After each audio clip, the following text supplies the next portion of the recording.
Hello and welcome to this episode of Conscious Design. I'm your host, Ian Peterman, and author of the Conscious Design book. And I am excited to be talking to David. He's a founder of Ring Bear, and they offer a more sustainable option for wedding bands and more. So welcome to the show. Thanks. Great to be here. Yeah, so everybody loves a good origin story. So what got you to decide to take wedding bands and figure out a more sustainable option? No, appreciate that. And yeah, thanks for having me on. So, to share a little bit more about how we got here, I started by just noticing the experience that a lot of my friends were going through when it came time to get married, and the fact that there's so much planning that goes into it, and yet a wedding band that guys wear for hopefully 30, 40, 50 years is somewhat of an afterthought. That felt like a disconnect to me.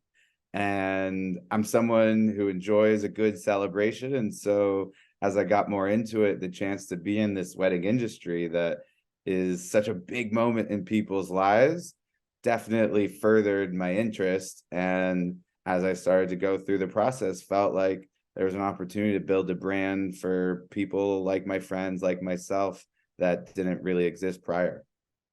Yeah, and so you now offer recycled material, right? Metal, which not everyone may know, but it doesn't degrade. It's not like plastic. It doesn't become ugly and horrible as you use it. So did you start with gold? Did you kind of where did you start material wise and being able to have this as an option? No, great question. So felt like wanted to give couples a little more choice than maybe previous generations. And as started to iterate on new concepts and designs, was exposed to the harms that the traditional mining industry has both on its local environment as well as on the global environment.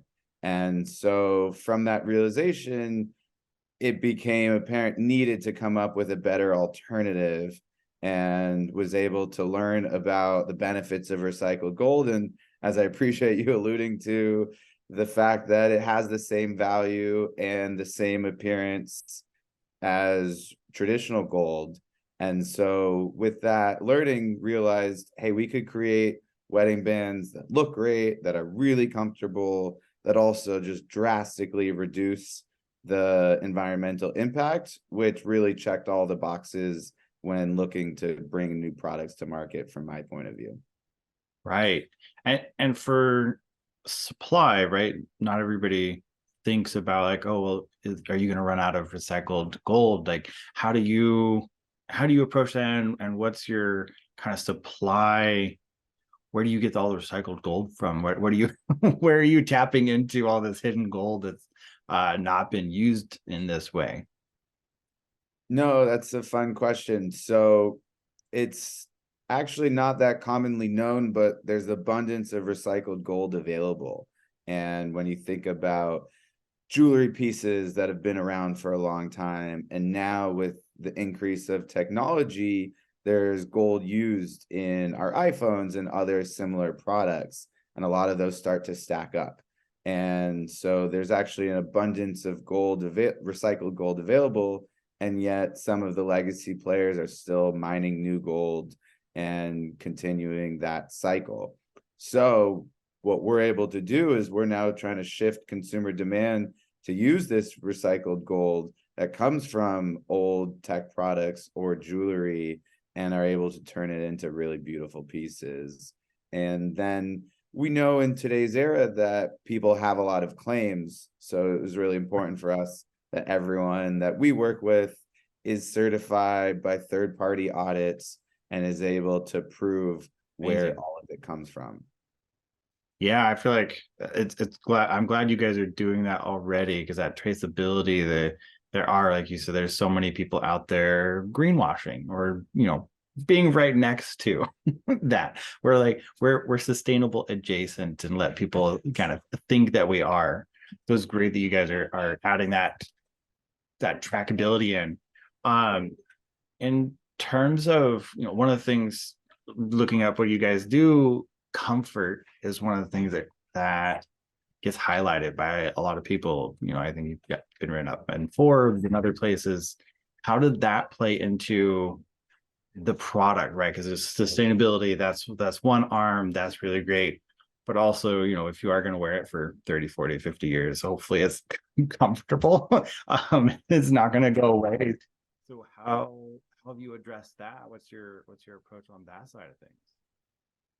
Yeah, so I love building new products, and so that was an element that really took on and solicited a lot of feedback from early customers.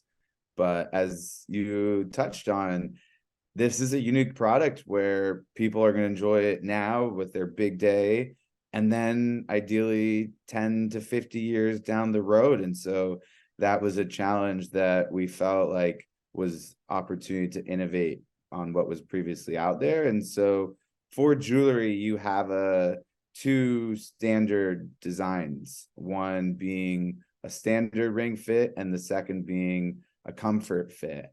And yet within comfort fit, it's loose guidelines. And so we worked on what we feel like is a really unique balance, largely with the guy in mind who probably has never worn a lot of jewelry. And so that might be an apprehension from wearing his ring. And we believe in the tradition of wearing wedding rings, and we offer free personalization to help make it more special. And so if comfort was one of the reasons that was preventing guys from wearing it after their big celebration, well, we felt, okay, that's something that we can go out and tackle. And so we went through almost 100 iterations of different lengths and widths to get to the right point, and we're really pleased with where we landed. And thank you for alluding to, yeah, we had the privilege this year, Forbes named us the most comfortable wedding ring. And so it's always nice to see the general public acknowledge what you've been working on for the last 3 years. Yeah, and you mentioned and I didn't realize that there's, I've always known, standard ring size, right? The number scale that any shop will be like, oh, you're a 7, or you're a, whatever size. I didn't realize that there's a second, and you said a little bit more loosely guided sizing of comfort. Is that, how loose is that? As something, because I've never heard of it. I'm not in the jewelry industry specifically, but never heard of it. Is it something that's growing because ring sizes are so set and don't always fit comfortably, or kind of how's that with what you're doing? Yeah, no, absolutely. So just to clarify, the sizing remains the same. It really is a reference to the interior of a ring, and you could do a standard fit, which is flat, or a comfort fit has a curvature on the inside, which is what we Okay. incorporate. And the threshold is about 1.4 to 1.5 width to be a comfort fit, and then it could be anywhere up. So some of our rings have 2.2 millimeter width, and that's enhanced comfort. And when you think about it, that's 50% larger than that 1.4, 1.5.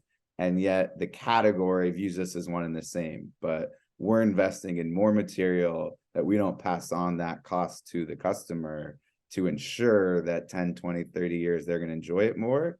And yet there's others on the market that just do the minimum to get that kind of checkbox, and Right. then move forward there. And so that's where we're coming from, is we take it that one step further.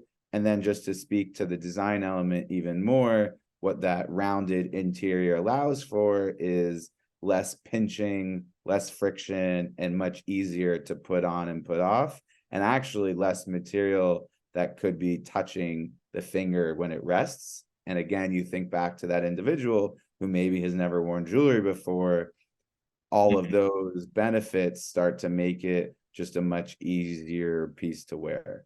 Hey, it's Ian here. So glad you're enjoying this episode of Conscious Design. If you want the full scoop on conscious design, what it is, how we do it, how you can do it, then check out our book. We wrote it so creative entrepreneurs like you can code social and environmental responsibility right into your brand's DNA. You can download the first chapter for free. Link is in the description. Enjoy the rest of the episode. Don't forget to like, subscribe, and share. Was probably a more less restrictive feeling, I would Completely. imagine, because it's not this flat, sharp, two sharp edges sitting on your finger. That's exactly right. Oh, it's awesome. Well, that's really great. Um, what is, and I know you do other things. So could you talk a little bit about, or you started with rings, gold, I think I saw titanium now, kind of how far have you expanded and what you're doing and kind of what do you see long term? Is there any other uncomfortable jewelry that you're gonna address? Yeah, so we currently offer recycled gold, platinum, and tungsten as the core materials we work with.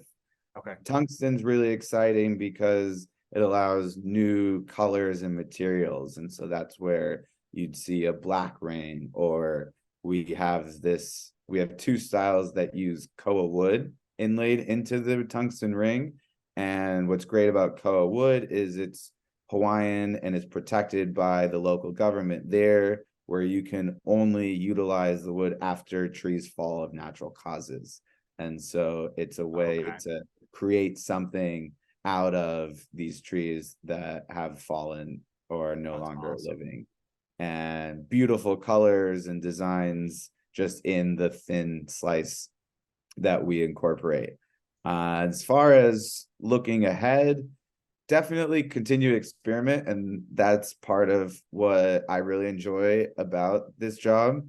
And so talking to our customers to see what they're interested in and have our eyes on both previous materials that people use, whether it's rose gold or silver, or some of the continuous iterations on new materials. You'll see cobalt or variations, Mm, palladium. And so we're constantly testing internally, but right now we feel really good about what we currently provide and want to run with that for the foreseeable future.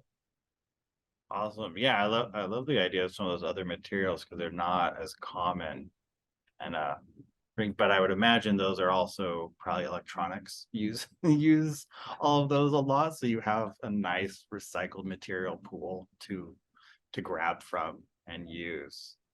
Yeah, So absolutely. And for us, longevity is really important. And so some of the newer materials haven't been used for that long in jewelry settings. As you alluded to, they have other utilities. And so the last thing we want is to come to market with a new style or new product that actually isn't meant to be worn for 10, 15 years. right, Uh, it only lasts five. It's not really what you're what you're looking for. Exactly. And we offer, good warranty, and we're really in it in the long game with the couples that trust us for this big memento. And so that's been a big consideration that's prevented us from maybe tapping into some of the trends that are being offered right now. Yeah, that's an important. I hadn't thought about that because yeah, those materials, we know what they do in electronics or something like that, but as far as a 50-year-old worn daily item, item, nobody's really tested that out yet. Um, Exactly. And if it's meant just to be the symbol for the big day, then okay, great. That can be a purpose. But at least right now, we're really thinking about the customer who wants to wear this and show this off and symbolize, their commitment to their partner for the long term. right. Yeah, that makes sense. You definitely want to make sure it's the right material for that level right there. What and you mentioned a little bit like you're looking at other materials and things like that.